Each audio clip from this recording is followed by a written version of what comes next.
Tungkol po sa release for further investigation. Ang tanong ko, attorneys, hinuli po kasi at kinulong yung pinsan ko pero pinakawalan din dahil sa kulang pang ebidensya laban sa kanya.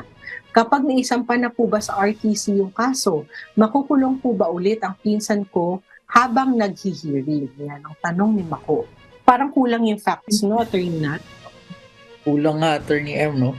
Pero very interesting to actually itong release for further investigation, no? I've never encountered this during my practice. I only heard of it. So, ang nangyari po kasi sa release for investigation is halimbawa po na nahuli kayo without a warrant. So, magkaka-inquest kayo. Si investigator daw po, magdedetermine kung tama ba ang pagka-aresto. Kung hindi tama ang pagka-aresto, i-release for further investigation yung nahuli. Pero hindi po ibig sabihin tapos na yung kaso. ang pwede pong reverse yung city or provincial prosecutor dito sa release for further investigation. Magkakaroon po kasi next ng preliminary investigation yung case or yung normal na pagdetermine kung yung kaso ba merong probable cause at itutuloy sa korte. Now, after that stage, dun po pa lang natin malalaman kasangbahay Mako, no, kung mag-i-issue si korte ng warrant of arrest or hindi. So, after pag umabot sa korte, malalaman mo na pag ma-issue ng warrant of arrest ang iyong pinsan ba to? Pinsan. Pinsan, oh. Tsaka hindi ba, attorney Nat, kahit sumampa yung kaso, depende rin kung bailable o non-bailable. No? Kung bailable Correct. naman, pwede naman po mag-file ng piyansa.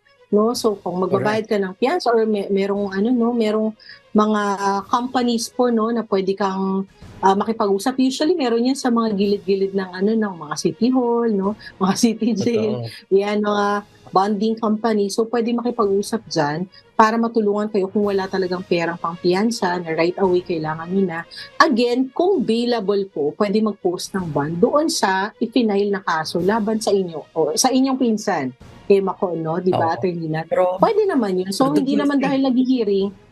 Oo, sige, attorney Nat. Sorry. Hindi naman nag-hearing. Sorry, attorney M. Sorry. Hindi naman dahil nag-hearing ay hanggang hindi natatapos yung kaso ay nandoon na nakakulong yung pinsan mo, no? So again, kung bailable naman po yung offense, yung final sa kanyang kaso, pwede pong mag-post ng bail, magpiyansa at basta syempre on the assurance na pag siya ay pinatawag ng korte, siya ay pupunta no, sa mga dates na kailangan nandoon siya. Yun, kung bailable yung kanyang yung kasong i-final sa kanya. Sige, attorney Nat, you were saying. The good thing lang siguro, hypothetically, Attorney M, no, na naisip ko na scenario because pag release for further investigation ka, baka illegal yung arrest. So anong implication nun? It means the evidence to be used against you for the reason yun yung reason ng arrest. It will not be admissible in court kasi yung concept na fruit of the poisonous tree. So may chances na ganun ang situation rin dahil illegal ang pag-arrest, hindi magamit ang ebidensya na nakuha during the arrest doon sa korte.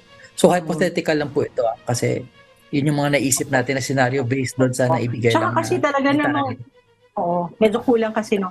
Kasi nga baka nga nangyari, di ba, yung arrest without warrant, no? Baka warrantless arrest siya. So kung release further invest, kasi nga po you cannot be held kung talagang wala namang maipafile na kaso based on their investigation, wala namang maipafile na kaso against you. Talagang kailangan pong i-release ka dahil magkakakaso po yung police kung patuloy kang i-detain na wala naman pala silang ipafile na kaso laban sa iyo.